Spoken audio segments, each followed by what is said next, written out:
I warned you to avoid causing trouble. Quit interfering with others' time by performing pointless things. Why don't you start performing your duties in the sales department correctly before you go lecturing people from other departments? We find it obnoxious when you pretend like you're the new guy all the time. I refrained from expressing my feelings to my supervisor, who appeared clearly irritated. And then, what do you know? I have no problem terminating you. As if it were a smart idea, she said, "It doesn't matter whether you're here or not." I thought I was at my breaking point. Andrew is my name. I worked at a food processing company after I graduated from college. When my father became ill, I went back to my hometown. Fortunately, he is no longer in the hospital. But following his health problem, my dad was uncomfortable leaving my mom alone herself at home. "Andrew, would you consider coming back here?" He asked me during a visit while he was in the hospital. I therefore quit my work and accepted a position at a nearby baby supply store. Although it was difficult to find a solid position for a mid-career hiring, I would have chosen a job that utilized my prior work expertise. I therefore accepted a position with this growing company. However, there were undoubtedly difficulties involved with switching to a different industry. How many times is this, Andrew? The third time. I guess it's the fifth. When are you going to remember? The section manager is the woman who is showing me the documents, her expression displaying complete disbelief. At your prior job, you used computers, right? Why are you unable to recall? Simply put, the formats are different. No justifications. Go ahead and do it. This file is located right here. She yelled, "Yes, I have more important things to do than watch you." She kept helping, but I felt sad for her because I was having trouble with unfamiliar paperwork. I worked in the quality control department on site at my prior employment, so I rarely had to create paperwork and didn't handle many of them. To be honest, I'm clueless when they ask me to prepare a document, even though my college qualification helped me gain a job in sales administration at my current employer. It was suddenly catching up to me after I had been cruising by on templates alone. Man, maybe sales just isn't for me. It let me understand how ideal my previous position was for me. In addition, I had a girlfriend at the time. At the same company, she worked diligently at the office and frequently took over for me. However, I ended up ending our relationship because I lacked the confidence to ask her, a city girl, to come to the country with me. I miss the lunches she used to pack for me, especially since I'm a bit picky with food. All the women I've dated before didn't like cooking for me, but she always struggled and made meals for me. I didn't want to inconvenience her, a woman who wholeheartedly devoted herself to me. Despite being the one to end things, I still have feelings for her. I returned to my hometown after we split up, but things haven't been great.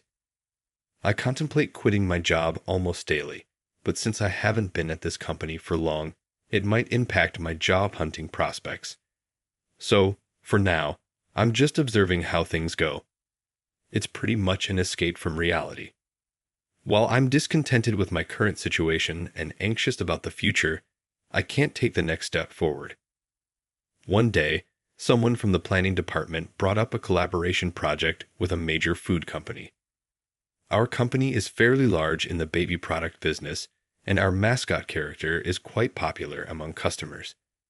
While we do well with apparel and toys, our own food brand wasn't selling too well. They wanted to put more focus on the food division, and this idea came up to stimulate interest and generate buzz. From the looks of my colleagues, it seemed the other company wasn't too enthusiastic about the collaboration. After many meetings, we finally found a company willing to partner with us. A meeting was scheduled at our office with their sales representative and our manager. This is a busy day, so don't cause any problems. No unnecessary questions either. My manager warned me in the morning. After finishing some tasks, I headed to the vending machines. On my way, I bumped into a representative from the other company coming out of the conference room. "You're Andrew, right?" Don't you remember? We worked together before." "Oh, Tony." Jess, I didn't expect to see you here. Did you leave your previous job? Are you now at the food division here? He bombarded me with questions. No, I'm currently in sales, I replied. Oh, Tony mumbled almost to himself. That explains it.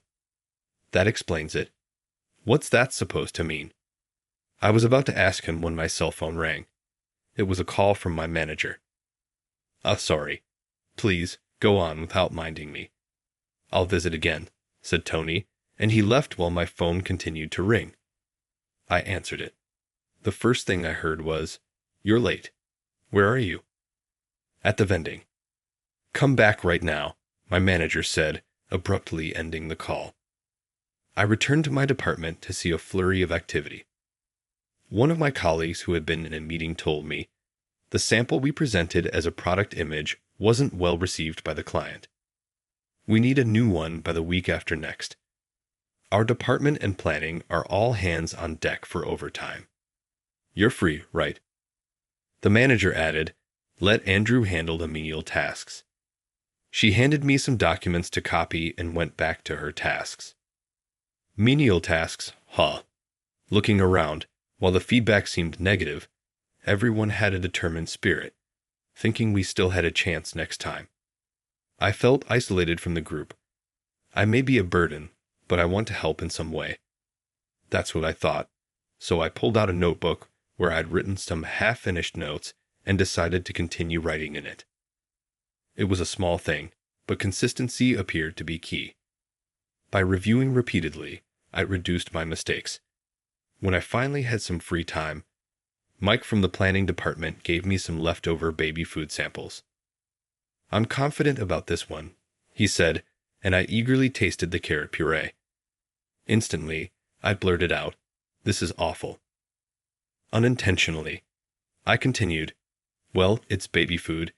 It's not supposed to taste that great to adults, someone chuckled. No, this is really not good. It's bitter, and although I can taste the carrot, the broth flavor is overpowering. It's not that different from homemade, so why would parents buy this to feed their kids? I pointed out. While I was just trying to be honest, it seemed that I had overstepped, given I wasn't directly involved in the project. But Andrew, you worked in a food company before, right? You've never dealt with baby food, though. Not sure your input is really needed here, they retorted. I was about to respond when my manager, who seemed to have overheard the conversation, stopped me. She later told me, I thought I asked you not to cause any trouble. Maybe you don't get it since you joined mid-career, but this is a crucial time for the company. Stop meddling and disrupting everyone's flow. Before you go lecturing people from other departments, do your job in sales properly. It's problematic if you keep acting like a newbie. Honestly, I wouldn't mind if you were let go. It wouldn't make a difference with or without you. Frustrated by her blatant statement, I felt I had reached my limit. Understood. It was a short time, but thank you, I replied, bowing to my manager and going back to my desk to finish up. Even though my contribution might not have seemed significant, the notebook I had been diligently jotting work procedures in felt pointless now. I ripped it up and left the company. On my way home, I called someone. Hey, it's me. A few days after being fired, I received a call from my manager on my cell phone. What does she want now? I thought, feeling annoyed. I considered ignoring it, but the person I was with encouraged me to answer. Hello, Andrew. Can you talk right now? My manager's voice lacked its usual energy. Assuming we wouldn't have much to chat about, I replied, Sure, go ahead, thanks. I'm sorry for what I said the other day. We didn't know you well enough, and both Mike and I shouldn't have said those things. We were just in a meeting with a client and the planning team. They had apparently presented the carrot paste I had severely criticized as a sample in the meeting. Then Tony said something very similar to what I had mentioned. Do you genuinely think this tastes good? It has a strong bitter taste, and the broth flavor overpowers the carrot. No matter how good the ingredients are, you can't expect repeat customers. This is a joint business app after all. We need you to think of a product that will sell more. And there's a guy named Andrew in sales you should consider involving. He used to work for our rival company and was in their quality control department. He's what's called a super taster, someone with more taste buds than average. He's not only gifted in taste, but can also accurately recall and compare flavors. I strongly suggest involving him in this project. They decided to continue the meeting next time with me in attendance. Apparently, it wasn't the right mood to say, Andrew was just fired a few days ago. My manager continued, please come back. Without you, they won't agree to the main contract. You know our sales projection for this project, right? Food and merchandise combined, it's $5 million. The CEO even said if this project fails, we withdraw from baby food production. So please. Ignoring her plea, I responded, I told you it's none of my business anymore since I've been fired. I wanted to thank you, manager, for giving me the chance to step away from such a narrow-minded workplace where we couldn't even exchange opinions between departments. Thanks to you, I've come to terms with my feelings. Good luck with the project. I hung up while she was still talking on the other end. Is everything okay now? Megan asked while driving. The day I was fired, on an impulse, I had called my ex-girlfriend, Megan. I had reached my limit and just wanted to hear her voice in that moment. The word patience did not exist in my vocabulary. Andrew, hearing Megan's voice for the first time in months, I felt deflated. Megan, I'm going to ask you something really selfish. Please, let's get back together. After a long silence, she responded, if you let me slap you twice, counting the one from when we broke up, then sure. Thanks to that, my face was swollen today. Looking at my reflection in the car mirror, I asked, do you think it's okay to greet people with this face? Just as the car stopped at a red light, she said, considering it's our old place, you look so handsome that they might even feel sympathetic. It's just perfect. Megan, pouting like a child, has always been my savior, forgiving me no matter how much I hurt her. Apparently, word got out that Andrew was fired. Megan had told my previous company, and the HR manager contacted me right away, asking, would you like to come back? My replacement hadn't been decided yet, and the remaining team was struggling, torn between decisions. My mother said, it's nice to know your dad and you are happy, but it's important to do what you love. I hope you do what you won't regret. With her words, I decided to rejoin.